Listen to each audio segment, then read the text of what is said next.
Okay, first of all great morning. जैसा हम सभी जानते हैं आज क्लास नंबर फर्स्ट है। आज एक नया चैप्टर स्टार्ट करने जा रहे हैं हम लोग, chapter number 15 bills of exchange. आपको इस चैप्टर की थोड़ी सी बातें मैं बता दूं। ये चैप्टर यूं तो बहुत ही आसान है, लेकिन हम हमेशा स्लोगन बोलते हैं ध्यान हटी और दुर्घटना घटी। अगर आपने थोड़ा सा भी इस चैप्टर से ध्यान हटाया तो समझ लो ये चैप्टर गायब हो जाएगा। और मैं आपको प्रॉमिस करता हूं ये चैप्टर इतना आसान बना दूंगा आपके लिए जितना आप सोच भी नहीं सकते हो, रियली। लेकिन आपको मेरे साथ बोलना पड़ेगा, मेरे साथ ये जो बातें हैं वो बोलना और समझना दोनों काम करना है आपने। सबसे पहले हम बात करते हैं कॉन्सेप्ट नंबर 1 की। कॉन्सेप्ट नंबर 1 में रामलाल एक सेलर है जो गुड्स को बेचता है, और मान लो विजयलाल एक दुकानदार है। विजयलाल रामलाल के पास जाता है और कहता है भाई साहब मुझे कुछ सामान चाहिए। कहेगा ठीक है दे देता हूं मैं आपको। इस भाई साहब ने, रामलाल ने विजयलाल को 10,000 रुपए का सामान बेच दिया। जब पैसे लेने की बारी आई तो विजयलाल ने कहा भाई साहब मैं थोड़ा सा रुक के दूंगा पैसे, मेरे पास अभी पैसे नहीं है। रामलाल ने कहा अरे मैं तेरे पे विश्वास कैसे करूं, कल को पैसे लेके भाग गया तो विजयलाल और रामलाल के बीच में एक बात बनी। उसने कहा चलो एक काम करते हैं, एक बिल ऑफ एक्सचेंज करते हैं आपस में। ये बिल ऑफ एक्सचेंज क्या होता है समझो।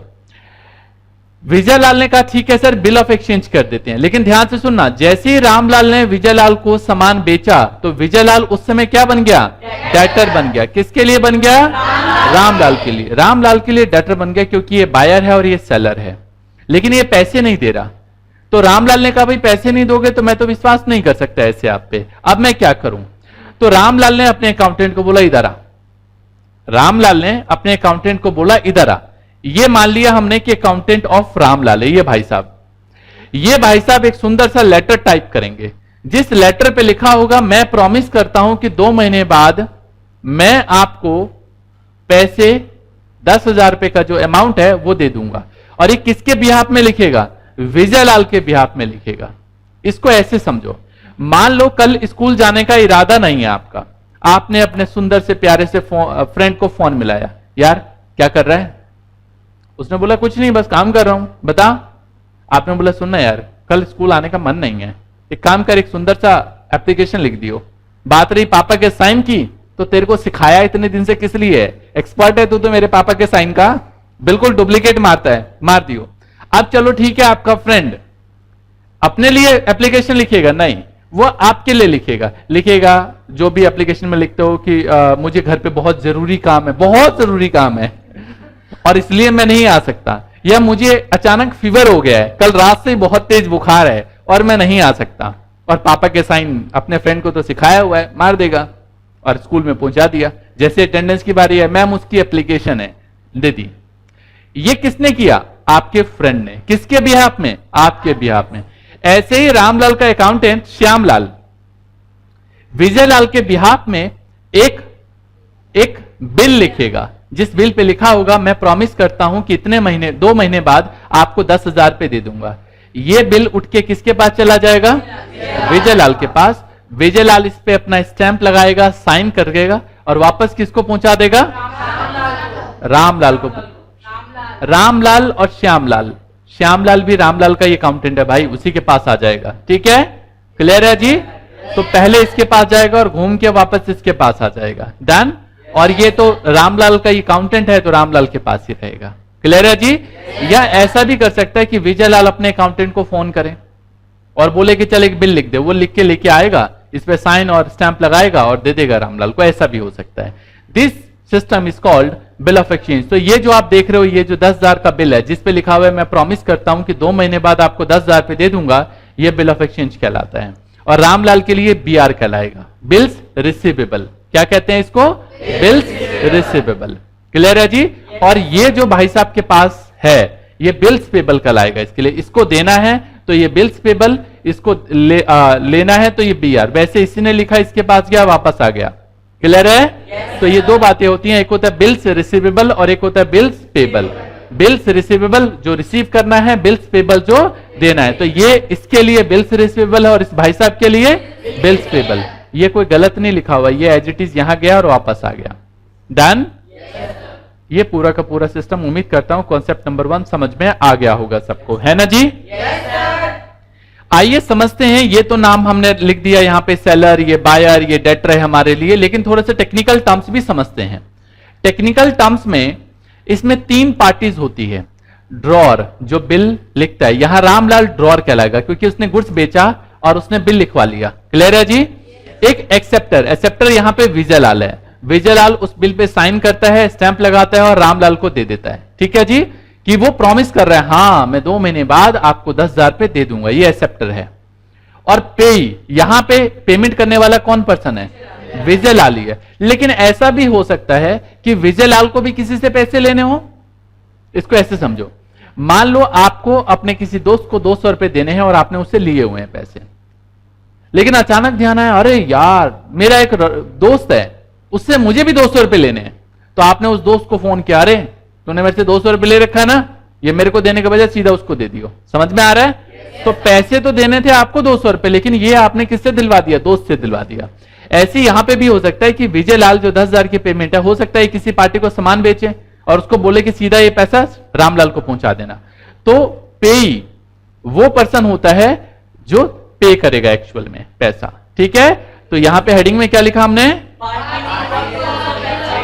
3 पार्टीज होती है, पहला, दूसरा और तीसरा। इस वाले एग्जाम्पल में ड्रॉर कौन है? एक्सेप्टर कौन है? और पेई कौन है? क्लियर है जी? या वो बंदा जो विजयलाल के बिहाफ में पैसे पे करेगा, पेई कहलाएगा। डन? ठीक है। तो देखो, पहले ये बंदा सेलर था, अब ये एक्सेप्टर हो गया, ये ड्रॉर हो गया। ये बंदा बायर था, अब एक्सेप्टर हो गया। और पेई भी हो सकता है यही पर्सन। चलिए जरा आगे बढ़ते हैं। ये पूरा सिस्टम दोबारा से एक बार जो मैंने अब तक बताया, इस भाई साहब ने इसको बिल लिख के दिया, ये भाई साहब इस पे अपना ऑटोग्राफ देंगे, है ना, स्टैंप लगाएंगे और वापस इस भाई साहब को दे देंगे। अब ये बिल इस भाई साहब के पास है, भाई खजाने की तरह रखना है कल, क्योंकि पैसे आने। अब ये बिल का क्या कर सकता है? ऑप्शन ध्यान रखना, बड़े काम की बात बता रहा हूं मैं, कि ये जो भाई साहब है रामलाल, जिसके पास ये सुंदर सा लेटर आ गया है, ये एक तरीके का प्रूफ है कि ये बंदा कल को पैसे देने वाला है। मतलब कितने का बिल है पता है आपको? 10,000 रुपए का बिल है। और पेबल कितने महीने बाद है? आफ्टर 2 मंथ्स, 2 महीने बाद पैसे मिलेंगे। अब इसके पास 4 ऑप्शन है। ये बड़े काम की बात बता रहा हूं और आगे सभी जगह यही चलेगा। ये जो बिल है, हो सकता है कि 2 महीने तक अपने पास रखें और जब 2 महीने पूरे हो जाए तो सामने वाले को बोले, देख तूने ये लेटर दिया था, ले पकड़ और पैसे दे 10,000 रुपए। समझ में आया?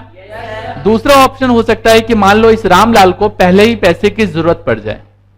ये भाई साहब अपने बैंक में जाएंगे। किसके बैंक में? अपने बैंक में। रामलाल अपने बैंक में, जहां उसका अकाउंट है उस बैंक में जाएगा।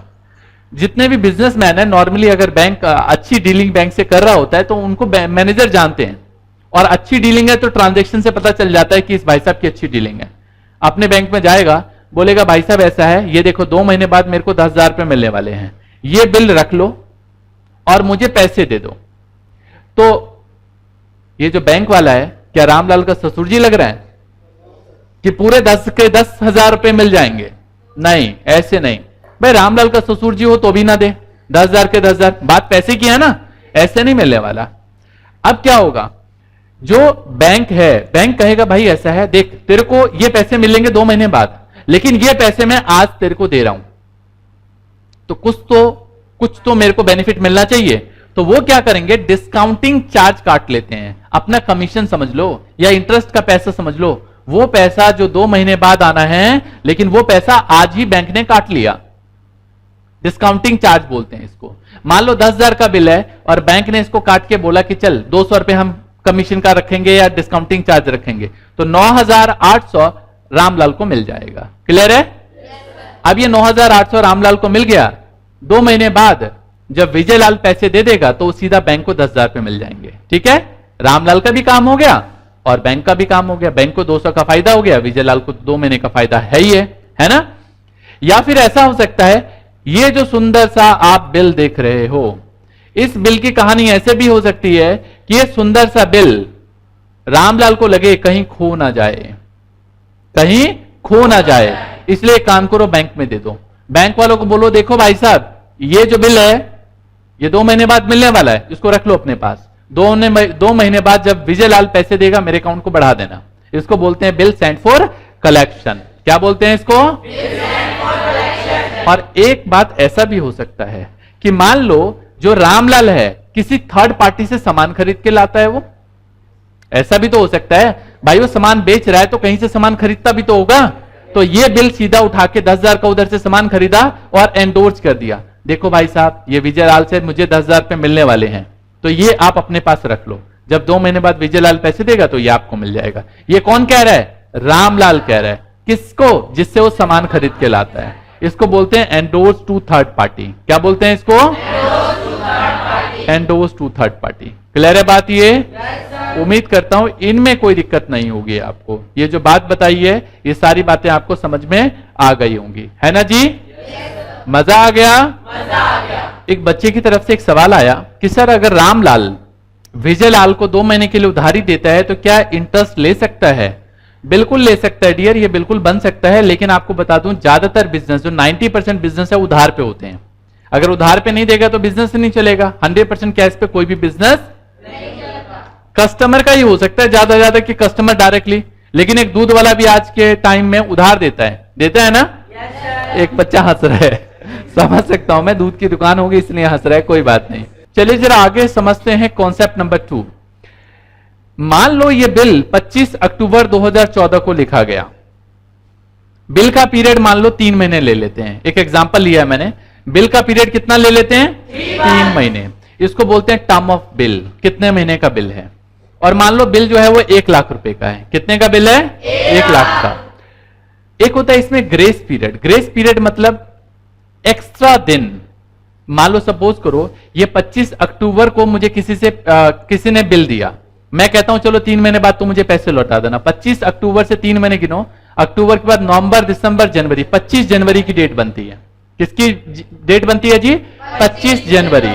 यहां तक देखोगे तो 25 अक्टूबर को बिल लिखा, 25 जनवरी को देने का दिन बनता है, लेकिन उसमें 3 दिन ग्रेस के जोड़ दिए जाते हैं, दे देते हैं हम उसको 3 दिन का पीरियड एक्स्ट्रा, कि चलो तुम इस दिन नहीं तो 3 दिन के अंदर अंदर अगले दे देना, लेकिन दे देना। नहीं दोगे तो लीगल कार्रवाई की जाएगी फिर उस केस में। तो ग्रेस पीरियड 3 दिन का होता है जो एक्स्ट्रा पीरियड होता है। और दिन कौन सा बना? 28 जनवरी 2015। इस दिन पैसे आ जाने चाहिए। अच्छा मान लो अगर ये 28 जनवरी की बजाय 26 जनवरी आ जाता, मान लो डेट होता 26 जनवरी, तो हॉलीडे से ठीक 1 दिन पहले पैसे आ जाने चाहिए। हॉलीडे मतलब उस दिन फिर ग्रेस पीरियड 3 दिन की बजाय 2 दिन ही हो जाता है। समझ में आया? ठीक है। ये काउंटिंग कैसे की समझ में आया? देखो मैच्योरिटी डेट कैसे निकालते हैं? 25 अक्टूबर तो हमें 25 अक्टूबर को पैसे लेने ही थे, यस और नो? सॉरी बिल लिखा हमने 25 अक्टूबर को, 3 महीने का हमने उसे पीरियड दिया। 3 महीने का पीरियड देने के बाद कितना दिन हो जाता है जानते हो? 25 जनवरी। आवाज नहीं आई जी? बच्चे ने कहा 25 जनवरी। ये लो जो लिख देता हूं मैं 25 जनवरी 2015।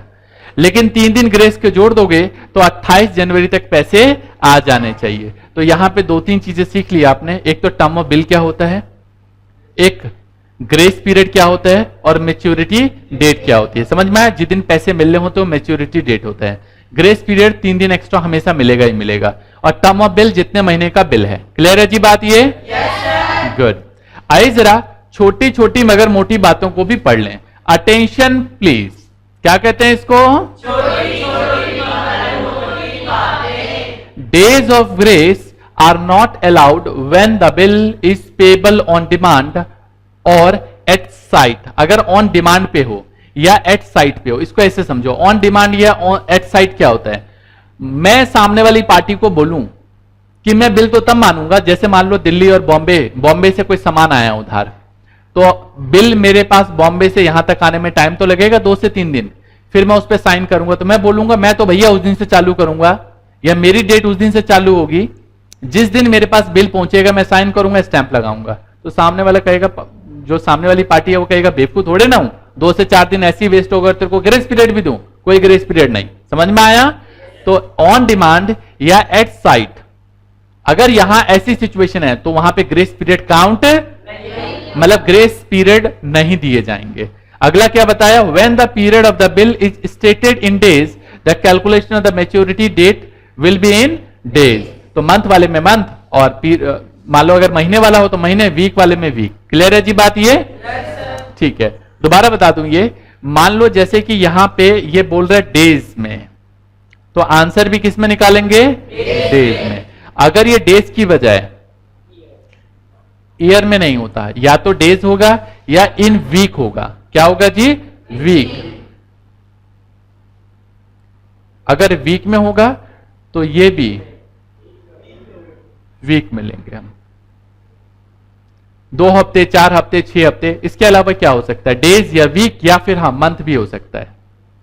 लिख लो इसको, इसको भी लिख देता हूं मैं। अगर मान लो ये मंथ्स में हो,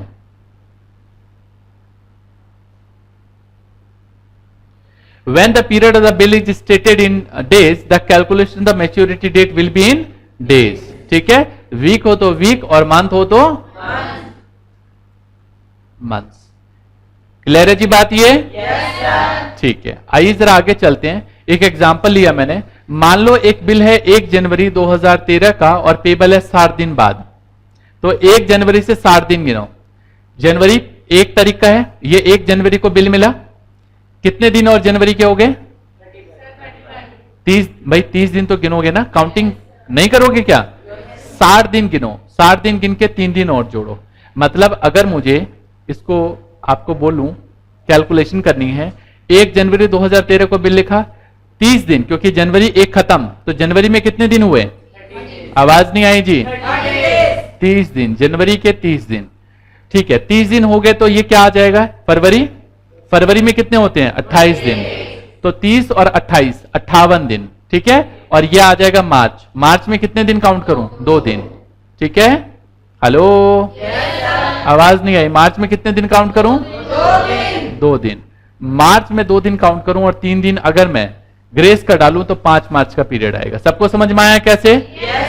सवाल ये उठता है सर 1 जनवरी काउंट करेंगे? नहीं, 1 जनवरी काउंट नहीं करेंगे। जिस दिन बिल लिखा उसको छोड़ दो, तो 30 दिन कैसे होंगे? महीना तो 31 का होता है ना, तो 30 दिन इसके, फरवरी में 28 दिन, लीप ईयर होगा तो 29 दिन लोगे, ध्यान रखना। ठीक है जी, और उसके बाद 2 दिन एक्स्ट्रा, जो भी दिन आएगा उसमें 3 दिन एक्स्ट्रा जोड़ो, ये हमारे पास 5 मार्च का पीरियड आ गया। क्लियर है जी बात ये?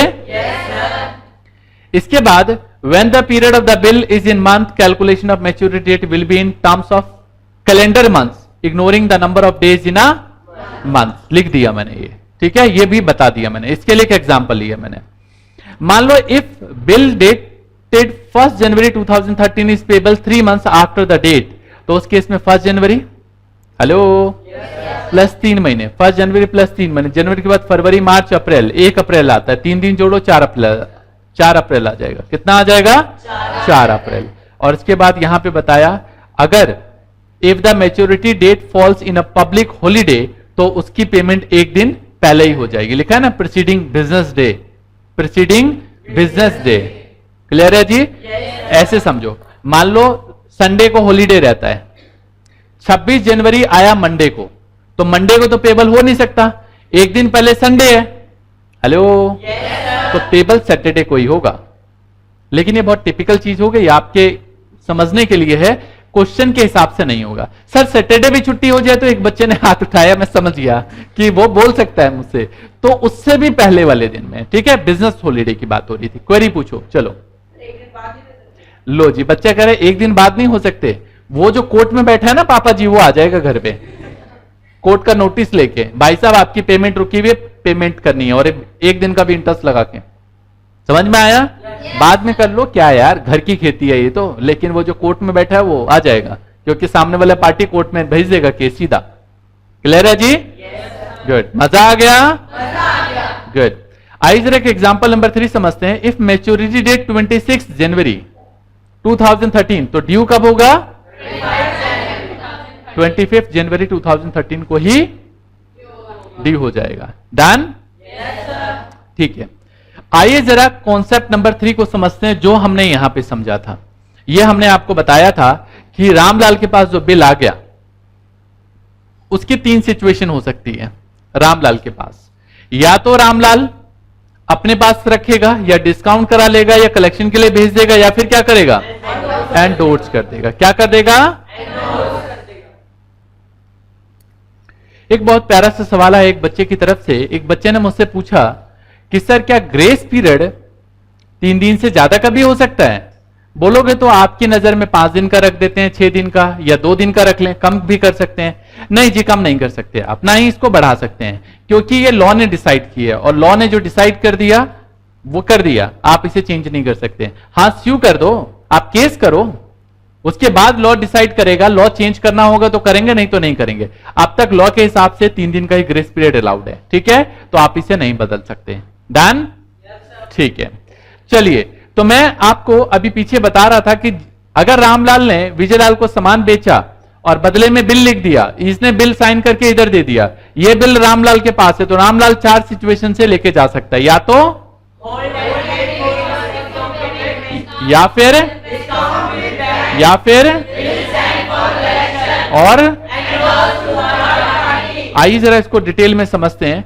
सबसे पहला केस लेके चलते हैं। ये जो मैंने अभी बताया पूरी सिचुएशन, ये जो देख रहे हो ये फुल सिचुएशन, ये जो वहां पे बताया इसको दोबारा से यहां पे बताया कि रामलाल ने इसको सामान बेचा, हाँ या ना? ठीक है, रामलाल ने इसको सामान बेचा, इधर से इसने बिल लिख दिया, इसने बिल एक्सेप्ट करके दे दिया और ये रामलाल के पास आ गया। तो इस 4 सिचुएशन से बिल को रख सकते हैं कि कौन कौन सी सिचुएशन पे रहेगा बिल। डन जी? कोई डाउट, कोई कंफ्यूजन? गुड। ये सबसे पहली सिचुएशन है हमारे पास, सिचुएशन या ऑप्शन फॉर रामलाल। सबसे पहले क्या बताया हमने आपको? यस, सबसे पहले रामलाल ऐसा कर सकता है कि अपने पास होल्ड करके रख ले। जो इस भाई साहब के पास से बिल आया था इसके पास अपने रखे और वेट करे 2 महीने कब पूरे होंगे। 2 महीने बाद जैसी ड्यू डेट को आएगा, जैसी ड्यू डेट को होगा, तो ये भाई साहब ड्यू डेट को अमाउंट इसको दे देंगे और ये भाई साहब अमाउंट रिसीव करेंगे। हाँ या ना? ठीक है, ये भाई साहब अमाउंट ड्यू डेट को ये जो बायर है, बायर नहीं कहते इसको क्योंकि ये बंदा जो था, ये कौन था? ड्रॉर। और ये कौन था? एक्सेप्टर। ये भाई साहब इसको ड्यू डेट को पैसे दे देंगे और ये अपने पास पैसे ले लेगा ड्यू डेट को। क्लियर है जी? या दूसरी सिचुएशन है हमारे पास, सिचुएशन नंबर 2। क्या हो सकता है? Discount with bank. मैंने बताया, मान लो ये जो रामलाल है इसको पैसों की जरूरत पड़ जाए। किसकी जरूरत पड़ जाए? पैसों की। ये क्या करेगा? बैंक में जाएगा। मैंने बोला अपने बैंक में, बताया था मैंने आपको, अपने बैंक में जाएगा, बैंक वालों को बोलेगा, हो सकता है बैंक वालों ने 9,700 दे दिए। ड्यू डेट को ये भाई साहब सीधा बैंक को 10,000 रुपए दे देंगे। ये जो भाई साहब हैं, कौन है ये? विजयलाल। सीधा सीधा किसको दे देगा? बैंक को। बस खत्म कहानी। क्लियर है? और रामलाल को पहले पैसे मिल गए। ये बात मैं बता चुका हूं आपको, है कि नहीं?